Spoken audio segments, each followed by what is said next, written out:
नमस्कार and welcome back. Imagine कर सकते हैं आप कि जनरली हर स्टेट में इलेक्शंस होते हैं। 5 या 6 घंटों में सारी वोटिंग की जो काउंटिंग है वो पूरी हो जाती है। लेकिन वेस्ट बंगाल एक ऐसा स्टेट है, कल पूरी रात, पूरा दिन, पूरी रात काउंटिंग होती रही, अभी भी खत्म नहीं हुई है क्योंकि गुंडे वहां पर जो है वो काउंटिंग होने नहीं दे रहे। मस्जिदों से वहां पे अनाउंसमेंट्स होने शुरू हो गए हैं मुसलमानों को कि आप सड़कों पे आ जाइए। कई जगह पर वहां पे जब छापामारी करी गई तो घरों के अंदर, इवन की जो जंक यार्ड्स हैं वहां पर तलवारें बनाई जा रही थी। वो तैयारी कर रहे थे कि ममता बानो जीतेगी और वो रूल करेगी बंगाल को हमेशा के लिए, और वहां पर हिंदुओं के गले काटे जाएंगे। धरने पे बैठ गई है ममता बानो जब उसे पता लगा कि वो भवानीपुर की जो अपनी सीट है वो भी हार गई है। वो धरने पे बैठ गई है कि हमारे साथ खेला हो गए, क्योंकि ममता बानो के अंदर एक एंटाइटलमेंट था कि मुझे कोई हरा नहीं सकता। मैंने पूरे स्टेट के अंदर एक तो गुंडागर्दी करी है, हिंदुओं को बाहर नहीं आने दिया, और बांग्लादेशी जो इलीगल्स है जो हर रोज इसका हलाला कर रहे थे, हलाला करवाने का शौक हो गया था। उसे लगता था कि वो हमें ब्लाइंडली वो डिवाइड करेंगे और रूल करेंगे। लेकिन दोस्तों, ओवरनाइट हर चीज चेंज हो गई, हर चीज। आप देखिए कि हो क्या रहा है। जो बंगाल में हुआ है वो अनप्रेसिडेंटेड है। 200 के आसपास बंगाल के अंदर बीजेपी जीत रही है। जो स्ट्रीट्स हैं वो वाइब्रेट कर रही हैं दो चीजों से। एक है जय श्री राम के नारे, लोग खुलकर वहां पर जय श्री राम के नारे लगा रहे हैं, और दूसरा है हर हर महादेव के वो नारे हैं। ये हिंदू वो हैं जो जिनको 50 साल से वहां पे दबा के रखा। वो अपने ही कंट्री में, हिंदुस्तान में, बंगाली जय श्री राम बोल नहीं सकता, उसे बोलते थे ये कॉम्युनल है। लेकिन अब अल्लाहू अकबर, अल्लाहू हलाला, अल्लाहू बकरी अब बोल सकते हैं। वो सेकुलर था। दूसरी तरफ एक और चीज हो रही है कि वही लोग जिन्होंने हमें टेरराइज किया था, हमें घर से बाहर निकलने की परमिशन तक नहीं थी, वो आज भाग रहे हैं अपनी जिंदगियों को बचाने के लिए। ममता के गुंडे ममता के गुंडे और इनके जो इलीगल बांग्लादेशी हैं, जिनसे बड़ा प्यार था ममता बानो को, आज चूहों की तरह, सुअरों की तरह बोलना चाहिए, वो भाग रहे हैं। ममता के जो ऑफिस है उसे आग लगा दी गई।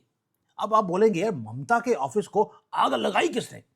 आपको हैरानी होगी, सबने मिलकर आग लगाई है। जो मुसलमान है उन्हें लगता है कि हमें धोखा हो गया। उसका रीजन क्या है? उसका रीजन है कि उनको लगता है कि ममता ने बोला था कि मैं हिंदुओं का सब कुछ छीन कर मैं आपको दे दूंगी, ये पूरा स्टेट मैं भगवा सिंह बजाय मैं हरे गंदे रंग में इसको कन्वर्ट कर दूंगी। उन्होंने आग लगा दी। अब हिंदू जो हैं वो बोलते हैं कि हमने जिंदगी की वो सारी दरिंदगियों को हमने फेस किया है पिछले 15 सालों में, जब से ममता बानो आई। अब वो बदला ले रहे हैं टीएमसी से और ममता बानो से। उन्होंने मिलकर आग लगा दी इसके दफ्तर में। अब ये तो पार्ट 1 ऑफ द स्टोरी है। ये स्टोरी बहुत ज्यादा इंटरेस्टिंग बनने वाली है सर, दोस्तों, क्योंकि पहली बात यह है कि अब हमें एसआईआर नहीं चाहिए, हमें सीएए नहीं चाहिए, हमें एनआरसी नहीं चाहिए, हमें कुछ नहीं चाहिए। हमने दिखा दिया कि जब हिंदू इकट्ठा होता है, हमारी ताकत को देखकर ये जो इलीगल बांग्लादेशी इनफिल्ट्रेटर्स थे, जिन्होंने गंद का ढेर हमारी कंट्री को बनाने की कसम खाई थी, उन्होंने भागना शुरू कर दिया। हड़कम है उसके अंदर, वो बॉर्डर की तरफ भाग रहे हैं, वो बांग्लादेश वापस जाने की कोशिश कर रहे हैं, और मातम छा गया है बांग्लादेश के अंदर, पाकिस्तान के अंदर। पाकिस्तान का सपना था कि बांग्लादेशियों के थ्रू वो भारत में दंगे करवाएंगे और यहां पर हिंदुओं को अपने ही कंट्री में सेकंड ग्रेड सिटीजन में कन्वर्ट करेंगे। मातम है बांग्लादेश में, क्योंकि वो बोल रहे हैं बार बार अपने लोगों को कि हमें अपने गंद वापस नहीं चाहिए। वो अपने लोगों को गंद का ढेर बोलते हैं, और हमारे यहाँ पर जो हुक्मरान है वो इनको आंखों पे रखते हैं और यहां पर सेटल करवाते हैं। ये फर्क है। और ऑपरेशन सिंदूर में भी आपने देखा होगा, जब हमने इलीगल पाकिस्तानियों को वापस भेजने की कोशिश करी, वही लोग जो पाकिस्तान का झंडा भारत में फैलाते हैं वो रो रहे थे कि हम उस कूड़े के ढेर में जाना नहीं चाहते, और यहां पर पाकिस्तान का झंडा वो लहराएंगे। ये है इनकी हिपोक्रेसी। लेकिन दोस्तों, ये जो हड़कम है बांग्लादेशियों में, जो टीएमसी के गुंडे हैं, वो भाग क्यों रहे हैं? उसका रीजन एक ही है। उन्हें दिखता है कि जो हिंदू है वो जाग गया है, वो इकट्ठा हो गया है। और जब बंगाल के अंदर हमने दिखाया कि भाई, मुझे भी एक लेसन मिला कि हमने 1000 साल से इन दरिंदों को हमने फेस कैसे किया है। 10 सेंचुरीज यानी कि 1000 साल से सनातन को हमने बचा के रखा। कहां से? यही क्रांतिकारी जो इन्वेडर्स थे, ये क्रांतिकारी बोलते हैं, ये दरिंदे थे, एक्सट्रीमिस्ट थे, ये इनसे बचा के रखा। हमने फेस किया इन राक्षसों को। कैसे? एक ही चीज के कारण कि हम इकट्ठे थे। हमने सरवाइव भी किया, हमने थ्राइव भी किया, हम राइज करते रहे। एक जो स्लोगन था, एक रहोगे तो सेफ रहोगे, उसका मतलब आज मुझे लगता है हिंदुओं को समझ आना शुरू हो गया। ये कोई पॉलिटिकल स्लोगन नहीं है जो योगी आदित्यनाथ ने दिया था। मोदी जी का वो था नारा, सबका साथ, सबका विकास और सबका विश्वास, ये सबका सरापा। और जो योगी जी हैं, उनका नारा था एक ही, कोई सबका साथ नहीं, न ही सबका विश्वास, जिसका साथ उसी का साथ, जो हमें साथ देगा हम भी उसी का साथ देंगे, और एक रहोगे तो सेफ रहोगे। ये अब पॉलिटिकल स्लोगन नहीं, ये नेशनल एंथम बनता जा रहा है। ये अल्टीमेट ट्रूथ है जो 1000 साल से हमारी सिविलाइजेशन सर्वाइव करने के लिए यूज करती रही। और बंगाल के इलेक्शंस में प्रूव कर दिया पूरी दुनिया को कि हिंदू जब इकट्ठा होगा तो ये दरिंदे जो धन धनाते थे हमारे सर के ऊपर, हमारी लड़कियों को उठा के ले जाते थे, आज अपने बोरी बिस्तरे को उठाकर ये वापस जा रहे हैं उसी कूड़े के ढेर में जहां पर ये पैदा हुए थे। दोस्तों, जो स्टैटिस्टिक्स हैं वो अनडिनाइबल स्टोरी को आपको बताते हैं। मुस्लिम वोट जो कंसोलिडेट थी ममता बानो के पीछे, तो हिंदू वोट ने भी कंसोलिडेट कर दिया बीजेपी के पीछे। 75% जो हिंदू है बंगाल का, उन्होंने हिस्टोरिक चॉइस लिया। उन्होंने छोड़ दिया टीएमसी का गुंडागर्दी को, जो प्रेशर था, और उन्होंने भगवे को एक्सेप्ट किया। उन्होंने सैफरन जो भगवा है उसका वोट शेयर 44-45% से ऊपर इंक्रीज कर दिया। अगर आपको याद होगा, मेरी हर वीडियो में मैं हिंदुओं को हाथ जोड़कर बार बार बंगाली हिंदुओं को बोल रहा था, आपने 3 बार डर के माहौल में या अपीजमेंट, इसके जो 1500-2000 मिलते हैं उसके चक्कर में आपने अपने गले कटवा लिए। इस बार आप आइए बाहर, और इस बार आप प्लीज टीएमसी को वोट मत करना। हो सकता है हमारी अपील कहीं काम कर गई हो, किसी एक हिंदू को उन्होंने टच कर दिया हो और वो बाहर आए। इम्पॉसिबल काम करके दिया उन्होंने। साथ में मैंने एक बार और बोला था कि इस बार अगर आप घर से बाहर नहीं निकले तो अगली बार बुर्का डाल के बाहर निकलना पड़ेगा, क्योंकि वहां पर हिंदू खत्म कर दिया जाएगा। हिंदुओं ने बात सुन ली, और उन्होंने ये जो कास्ट के ऊपर डिवाइड है, कभी लैंग्वेजेस के ऊपर डिवाइड है, ये तो बिहारी है, ये तो वेस्ट बंगाल का है, इन्होंने उन चीजों को भूल दिया। भुलाने के बाद वो एक होकर एक ऐसी दीवार बनाई जिसको टीएमसी तोड़ नहीं सकती थी। आपने दीवार बनाई, और इनलीगल जो बांग्लादेशी हैं वो चूहों की तरह भाग रहे हैं। आप बोलेंगे कभी चूहा बोलते हो, कभी सुअर बोलते हो, कभी कॉकरोच बोलते हो, आप कुछ भी वर्ड यूज कर लीजिए, सभी जायज है इनके ऊपर। दूसरा, जो गुंडे हैं जो पहले बोलते थे कि आपके गले काटेंगे, तलवारें तैयार कर रहे थे, आज वो भी भाग रहे हैं। उन्हें मालूम है कि अब डंडा लगेगा। अभी मैंने एक और मेरे पास न्यूज आई है, वो मैं अगली वीडियो में आपके साथ शेयर करूंगा कि इनके साथ हो क्या रहा है। ममता बानो आज धरने में बैठी है, उसे मालूम है वो जेल जाएगी, उसकी फाइलें खुलनी शुरू हो गई हैं। सीबीआई ईडी ने ऑलरेडी टेक ओवर करना शुरू कर दिया कई चीजों को। दोस्तों, वो मोमेंट जब हम एक हुए, हम जीत गए। मुझे बार बार खुशी होती है कि जो टीएमसी के गुंडे हमारे दरवाजे के ऊपर खड़े होते थे रात को 2 बजे कि बेटी को मेरे पास भेज देना, अपनी बीवी को मेरे पास भेजो, हमें आज रात के लिए वो चाहिए। आज वो क्या कर रहे हैं? और वो साथ में वो हमें क्या बोलते थे? हमें बोलते थे कि तुम इररेलीवेंट हो। भारत के अंदर हिंदुओं को बोला गया तुम इररेलीवेंट हो। और पिछले इलेक्शंस के बाद आपको मालूम होगा, उन्होंने हिंदुओं को हंट किया था।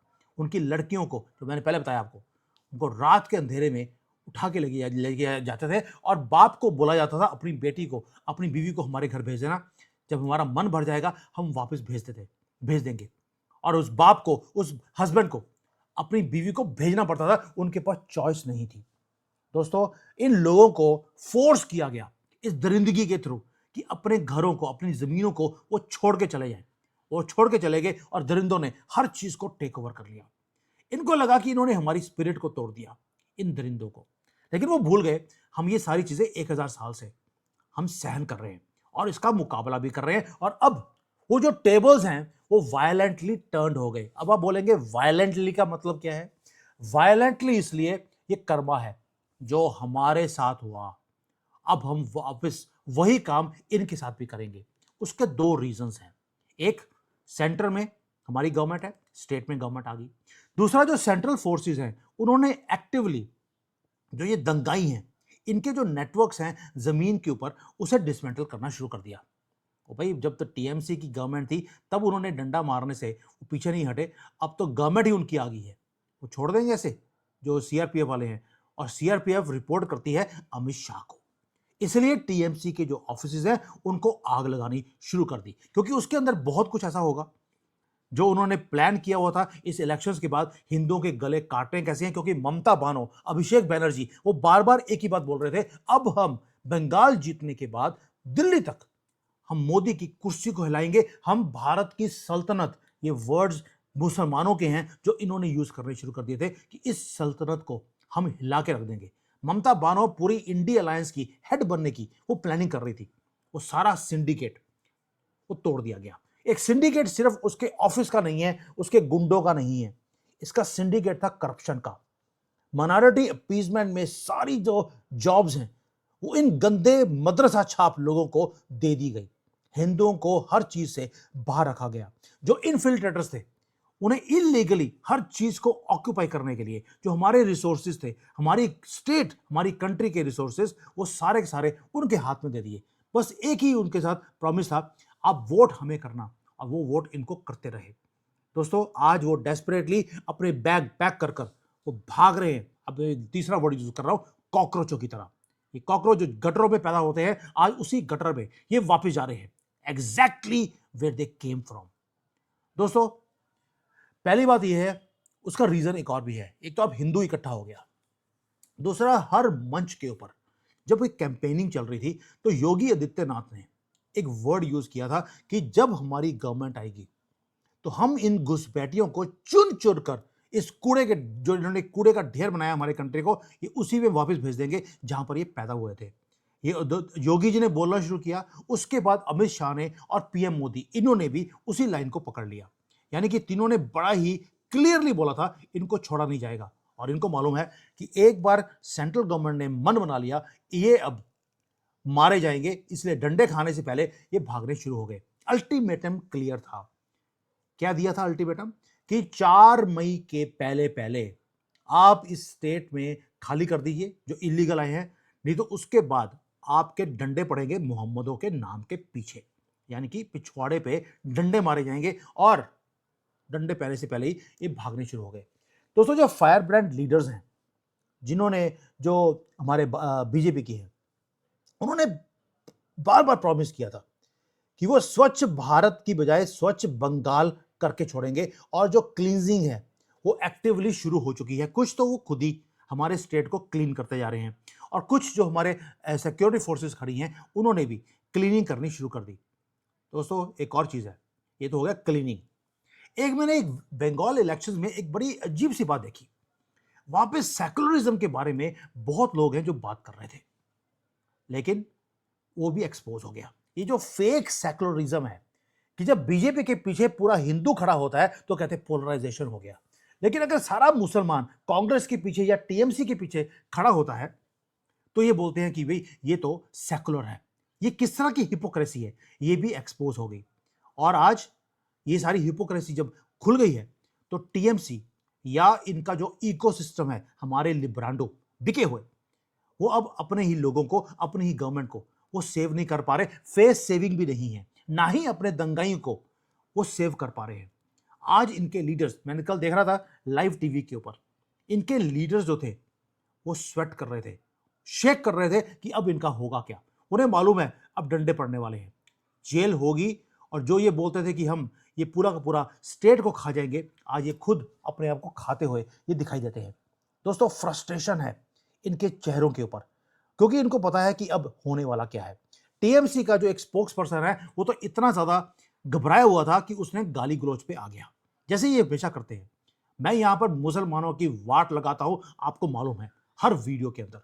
अब मुझे लंबी लंबी गालियां ये निकालते हैं, वही चीज इन्होंने कल लाइव टीवी के ऊपर आके करनी शुरू कर दी। जो एंकर थी उसको क्या कुछ इन्होंने बोला है लाइव टीवी के ऊपर, मैं उसको बताना भी नहीं चाहता। क्या बोला, एक चीज एक बताता हूं। उन्होंने बोला कि तुम्हारे जो गाल है ना वो सड़क की तरह है, उसके ऊपर मैं चलूंगा, है मेरी गाड़ी चलेगी। आप समझ सकते हैं उसका मतलब क्या है? ये लाइव टीवी के ऊपर टीएमसी का गुंडा आके बोल रहा है। ये है इनके ट्रुथ, इनके फेसेस, इनका जो रॉ पावर इनके पास थी। अब जब पावर लूज हो रही है तो अपना आपा इन्होंने खोलना शुरू कर दिया। डेस्परेशन आपको दिखाई देती है। अब इनकी डेस्परेशन के साथ साथ लिब्रांडो की जो डेस्परेशन है, जो एसी के रूम में बैठकर, यही फेक जर्नलिस्ट ये क्या बोल रहे थे? वो बोल रहे थे बार बार कि ममता बानो ही आएगी। दोस्तों इतना बायस इन्होंने वो कवरेज किया है कि मैं बता नहीं सकता हूं। योगेंद्र यादव याद है आपको, अजीत अंजुम याद है आपको, प्रभु चावला हो और अभिसार शर्मा हो, कॉन्फिडेंटली वो क्या बोलते रहे कि जी ये जो एग्जिट पोल्स हैं वो तो गलत है, टीएमसी की मैसिव विक्ट्री होगी, 200 से ज्यादा सीटें लेके आएगी और उसके बाद दिल्ली तक, वे फैंटेसी था उनका कि दिल्ली तक ममता बानो अब रूल करने वाली है। आज इनका पूरा का पूरा इकोसिस्टम जो झूठ का था वो ह्यूमिलेशन में तब्दील हो चुका है। बट इनको शर्म नहीं आती, ये बेशर्म लोग हैं। और ये बार बार अब इन्होंने अपनी वीडियोस में आकर बंगाल के जो वोटर्स हैं उनको गालियां निकालनी शुरू कर दी है। वो क्या बोल रहे हैं कि ये जो हिंदू वोट इकट्ठा हुआ है ये डेमोक्रेसी के लिए खतरा है, लेकिन अगर ममता बानो के पीछे ये गंदी टोपी बंदर वाली और बकरी वाली दाढ़ी वाले जो हरे रंग के गंदे कपड़े डालते हैं, अगर वो खड़े हैं तो ये बोलते हैं कि ये तो सेकुलरिज्म है, ऐसे ही डेमोक्रेसी चलनी चाहिए। दोस्तों ये है इनकी सेकुलरिज्म। हिंदू इकट्ठा हुआ नहीं और इनके जो है पोलराइजेशन का रोना और धोना वो शुरू हो जाता है। ये है हिपोक्रेसी जिसको हमने खत्म कर दिया है। लेकिन इसकी एक बड़ी एक कॉन्स्पिरेसी भी है, उसे भी एक्सपोज करना बड़ा जरूरी है। एक डेलिब्रेट एक अटेम्प्ट है, कॉन्स्पिरेसी है कि हिंदुओं को डिवाइड कैसे किया जाए। आप देखिए राहुल गंदगी का जो पूरा का पूरा पॉलिटिकल इकोसिस्टम है वो एक ही चीज के ऊपर खड़ा है कि किसी तरीके से हिंदू की जो यूनिटी है उसको तोड़ दिया जाए। वो फियर्सली वो कास्ट की बात करता है, जाति क्या है, वो जातियों के बेस पे, लैंग्वेज के बेस पे, नॉर्थ साउथ के बेस पे वो आपको डिवाइड करना चाहता है। वो चाहता है कि आप फाइट करें लैंग्वेज के ऊपर, रीजन के ऊपर और अपनी जातियों के नाम पर। लेकिन जैसे ही हिंदू इकट्ठा होता है वो टेरिफाई कर देता है इनको, भाग गया चूहों की तरह। राहुल गंदगी बैठा है किसी और कंट्री में, मुंह छुपाकर मास्क डाल के बैठा था वहां पर। इसका ये जो इलेक्शंस हुए हैं उसके पूरे पॉलिटिकल एग्जिस्टेंस को उसने तोड़ के रख दिया। ऐसे नहीं भागा वो। दोस्तों इसलिए बोल रहा हूं, आज अगर आप ढूंढने की भी कोशिश करेंगे आपको राहुल गंदगी मिलेगा नहीं। उसकी पार्टी ह्यूमिलेटिंग डिफीट वो हर जगह पे लिया है एक्सेप्ट केरला। और वो पता लगा है कि वो ओमान में है। वहां पे क्यों गया है? क्योंकि असम के अंदर उसने बहुत बड़ी लंबी लंबी हाकी थी कि अगर इस बार असम हम हार गए तो मैं दोबारा से अपनी गंदी शक्ल आपको नहीं दिखाऊंगा, मैं पॉलिटिक्स छोड़ दूंगा। मुझे लगता है वो शायद हो इसलिए अपनी गंदी शक्ल छुपाकर मास्क डालकर वो देश छोड़कर भाग गया है। Hopefully he is gone permanently. But ये भी एक बेशरम नंबर 1 है। जैसे लिब्रांडो जो है सारे के सारे वो बेशरम नंबर 2 हैं, तो ये बेशरम नंबर 1 है। ये दोबारा से बेशर्मी से ये वापस आएगा और फिर दोबारा से हिंदुओं को बांटने की कोशिश करेगा। और उसकी अपनी पार्टी जो कांग्रेस है वो बेचारे अपने फेस सेविंग के लिए कभी किसी को सामने खड़ा करते हैं और कभी किसी को।